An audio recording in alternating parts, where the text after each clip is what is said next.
श्री भगत जी राधा वल्लभ जी के मंदिर में नित्य जो है वाणी आदि का पाठ करते, वहां पर ठाकुर जी को पद पदावली सुनाते। शरीर बड़ा स्थूल था उनका, तो बोले कोई दिक्कत ना हो तो वो धूप बत्ती रगड़ते हुए आते हमेशा। धूप बत्ती मोटी वाली रगड़, उसको धूप बत्ती को जितना बढ़िया रगड़ लो उतनी बढ़िया जलती है। तो धूप बत्ती को रगड़ रगड़ करके आते। अब बोले लगाएं कहाँ, क्योंकि सामने ठाकुर जी के सामने नीचे बैठ करके पाठ सुनाते थे।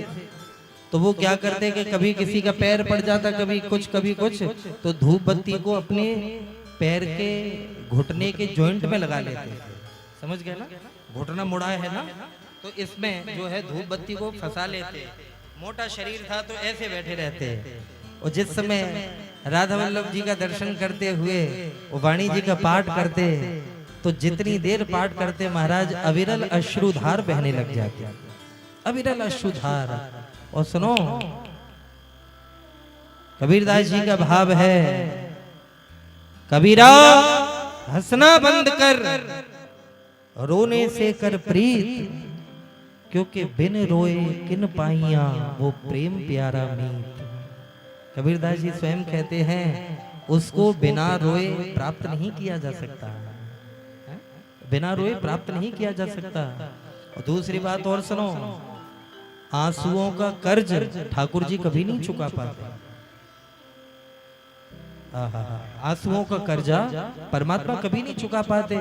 इसलिए हमारे जितने भी ब्रज के वैष्णव प्राय जो भजनानंदी महापुरुष हैं, वो भले कुछ क्षण के लिए श्री ठाकुर जी के सामने बैठ करके नित्य नित्य अश्रु बहाते हैं कन्हैया की याद में। गोस्वामी बिंदु जी ने तो बड़े प्यारे पद लिखे हैं। गोस्वामी बिंदु जी उर्दू भाषा के बड़े शौकीन थे, तो सारे ही भजन उन्होंने गजल और शेरो शायरी अंदाज में लिखे हैं। उन्होंने कुछ पंक्तियां लिखी कि कन्हैया को एक रोज रोकर पुकारा,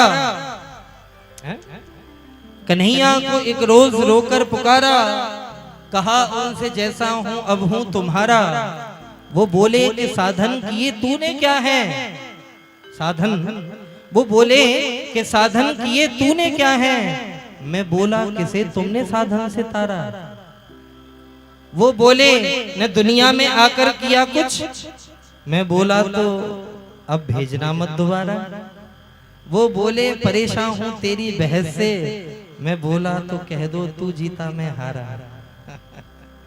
वो बोले कि जरिया तेरा क्या है मुझ तक, मैं बोला कि बस दृग बिंदु का सहारा। मैं बोला कि बस दृग बिंदु का सहारा। प्रभु आप अगर रीझते हैं तो बड़े बड़े वेद पाठियों से कहो ना रीझे, और रीझे तो उस बावली मीरा के आंसुओं पर ही रीझ गए गोपाल, उसके आंसुओं पर ही रीझ गए। उन्होंने कोई वेद थोड़ी पढ़े थे मीराबाई ने। अब बताओ, करमेती बाई, कर्मा बाई, ये इन महापुरुषों ने कोई वेद पढ़े थे ना। आंसुओं से गोपाल को रिझा दिया, ठाकुर जी को आंसुओं से रिझा लिया। प्रेम से बोलो प्यारे एक बार राधे राधे।